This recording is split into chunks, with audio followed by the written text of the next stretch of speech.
ترقی پانا.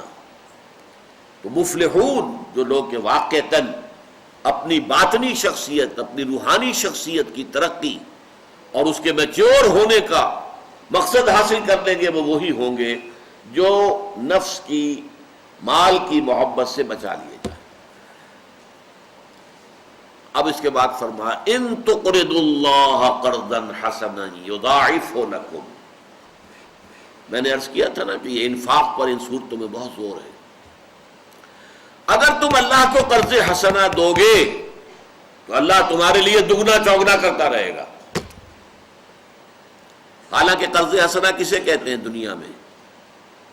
کہ آپ کوئی سود نہ لیں، اس پر کوئی اضافہ نہ چاہیں، اصل جو دیا ہے بس وہی واپسی کے امیدوار ہو. یہ قرض حسنہ ہے. قرض پر کوئی اضافہ ہے وہ سود ہے. کل قرض یجر منفعۃ فہی ربا. جس قرض کے اوپر کوئی منفعت حاصل ہو گئی وہ ربا ہے. قرض حسن کیا ہے؟ بغیر کسی ربا، بغیر کسی سود، بغیر کسی اضافے کے صرف اصل جو زر ہے وہ واپس ملے. فَلَكُمْ رُؤُوسُ أَمْوَالِكُمْ سورہ بقرہ میں فرمایا تمہارے راس المال تمہیں واپس مل جائیں گے، سود ختم. ان تقرضوا اللہ قرضا حسنا، اگر تم اللہ کو قرض حسنہ دو گے یضاعفہ لکم، اللہ کا قرض حسنہ جو ہے وہ بڑھتا ہے، چڑھتا ہے، دگنا ہوتا ہے. جیسا کہ میں مثال دے چکا ہوں 700 گنا ہوتا ہے.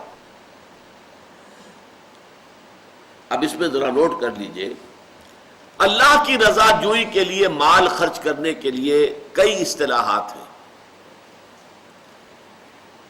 ایک صدقہ، صدقات، زکوٰۃ، اور ایک ہے یہ انفاق، اور ایک ہے اللہ کو قرض دینا. ان کے درمیان فرق کیا ہے؟ زکوٰۃ اور صدقات، ان دونوں کا اصل مقصد ہے غرباء، یتامہ، مساکین، بیواؤں، حاجت مندوں، بیماروں، قرض مقروض لوگوں، ان کی مدد کرنا. یہ لوگوں کی مدد کے لیے، فقراء کی مدد کے لیے، غرباء کی مدد کے لیے، محتاجوں کی مدد کے لیے، وہ انسانوں کے لیے. زکوٰۃ بھی، زکوٰۃ کے جو 8 مصرف ہیں ان میں سے 7 یہ ہیں. ایک مصرف یا 2 ہیں، فی سبیل اللہ بھی ایک مصرف ہے، اور نمبر 2 یہ کہ جو زکوٰۃ کے نظام پر جو کارکن ہوں گے ان کی تنخواہیں بھی زکوٰۃ سے دی جا سکیں گی، عاملین علیہا. باقی فقراء، انما الصدقات للفقراء والمساکین، یہ ان کے لیے. تو زکوٰۃ اور صدقات کا اصل یہ ہے مصرف غرباء، یتامہ، مساکین. انفاق اور قرض حسنہ اللہ کے لیے. کیا مطلب؟ اللہ کے دین کے لیے. ظاہر بات ہے اللہ تعالیٰ آپ سے، ویسے یہ کہ اسی قسم کی کسی آیت پر ایک صحابی حضرت طلحہ غالباً نام تھا رضی اللہ تعالی عنہ، انصاری تھے. وہ آئے، حضور اللہ قرض مانگتا ہے، اقرض اللہ قرضا حسنا، قرض دو اللہ کو. من ذا الذی یقرض اللہ قرضا حسنا، سورہ حدید میں فرمایا کون ہے وہ جو اللہ کو قرض حسنا دینے کو تیار ہو؟ حضور اللہ قرض مانگتا ہے. فرمایا ہاں. عرض کیا حضور اس مدینے میں سب سے بڑا باغ جو مجھے بہت ہی پیارا ہے، بہت محبوب ہے، جس میں اتنے 100 درخت جو ہے وہ کھجور کے ہیں، وہ میں اللہ کو دیتا ہوں، اللہ کو قرض دیتا ہوں. حضور نے قبول فرما لیا. اب وہ گئے، اب داخل نہیں ہوئے باغ میں، تو اللہ کی چیز ہو چکی، خود کیسے داخل ہو؟ اسی میں گھر بنا ہوا تھا جہاں پر کہ بیوی بچے بھی تھے. باہر سے کھڑے ہو کر آواز دی ہے اپنے کسی بیٹے کا نام لے کر، اے فلاں کی ماں نکل آؤ، نکل آؤ، نکل آؤ، یہ باغ میں نے اللہ کو دے دیا، اللہ کو قرض دے دیا.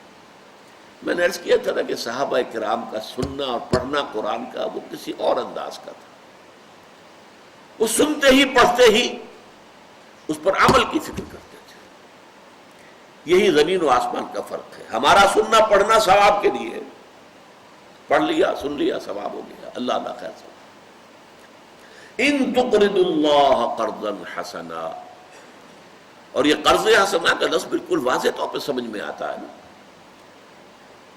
اللہ کے دین کو غالب کرنے کی جد و جہد ہے، تو ظاہر بات ہے پرسنلی اللہ کے ذمہ قرض ہو گیا، اس کا دین ہے نا، اس کی حکومت قائم کرنی ہے ہم نے، اس کا حکم چلانا ہے، اس کی مرضی پوری کرنی ہے، لہذا اس پر جو کچھ خرچ ہوگا وہ گویا کہ پرسنلی اللہ تعالیٰ اپنے ذمے قرض سے تعبیر کر رہا ہے۔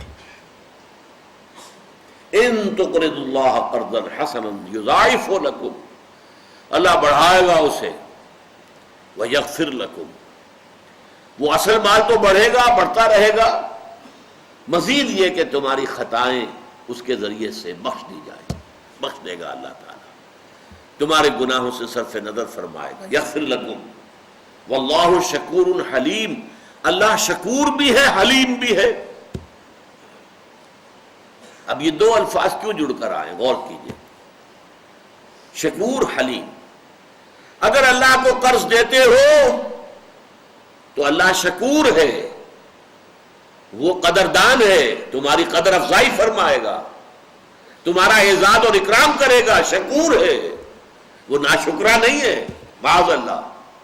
اور نہیں دیتے تو وہ حلیم ہے، فوراً نہیں پکڑ لے گا تمہیں، فوراً تمہاری گردن نہیں ناپ دے گا، حالانکہ وہ آنے واحد میں تمہاری ساری دولت جو ہے اس کو ختم کر سکتا ہے، لیکن حلیم ہے، تمہیں مہلت دے گا، تمہیں موقع دے گا، تم سوچو، غور کرو، اپنے طرز عمل کو بدلو۔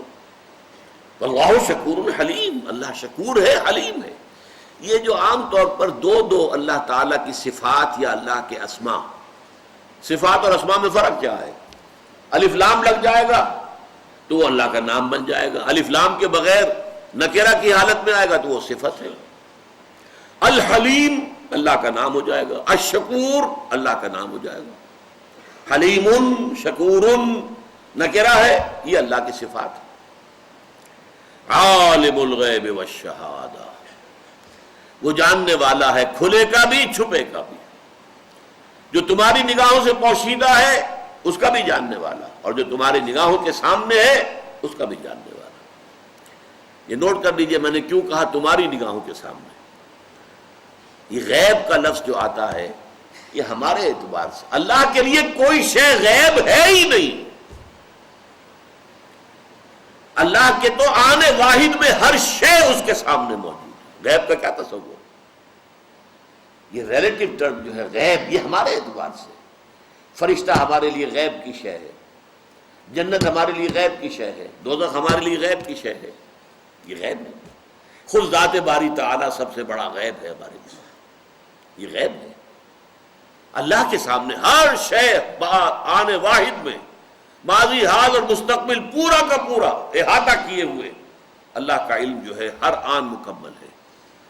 لہذا یہاں عالم الغیب والشہادہ، وہ جاننے والا ہے غائب کا بھی جو تمہاری نگاہوں سے غائب ہے، جسے تم نہیں دیکھ سکتے، جو تمہارے لیے انویزیبل ہے، اور شہادہ بھی جو تمہارے سامنے موجود ہے۔ العزیز الحکیم، جو بے انتہا اختیارات کا مالک ہے، العزیز جس کی اتھارٹی پر، جس کے اختیارات پر کوئی چیک اینڈ بیلنس نہ ہو۔ دیکھیے دنیا میں ہمارا کانسیپٹ کیا ہے، authority tends to corrupt and absolute authority corrupts absolutely، یہ پولیٹیکل سائنس کا ایکسیم ہے، اصول ہے۔